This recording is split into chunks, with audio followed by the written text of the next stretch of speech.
Kimingaw ko nimo. Pirmi na ako ng linya kada magtawag ng duha. Kay gimingaw man jud ko nimo. Gimingaw na ko nimo kaayo. Pero ang puso na lang ang kamingaw kay wa man tay mahimo. Na ako dire, na akadiha. Parehas tang duha na nimuha. Daghang nag-ingon nga lisod yun ning gisudlan natong sitwasyon. Nabasin distansya ang makaingon para atong relasyon dili magmalampuson. Nabasin parehas tang makakitaglain ug ang atong gugma basig dili na magpabilin. Pero wala ta maminaw nila. Kaya ana ta, kaya nato ning duha. Kaya nun kay para man sa ato ang pamilya, ug pohon para sa pamilya natong duha. Pero lisod man gyud, 'di ba? Kay mas nindot gyud untag kauban ta. Lisod i-adjust nga wala ka.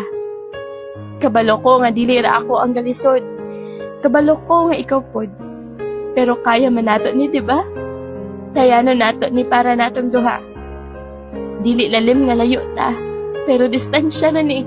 Mas kusgan taan. Daghan pa man tag-agian, unta kitang duha magpadayon nga magkauban. Gusto lang ko makabalo ka, nga naara ko dire, kanunay kang gipili. Kanunay ra kong naa,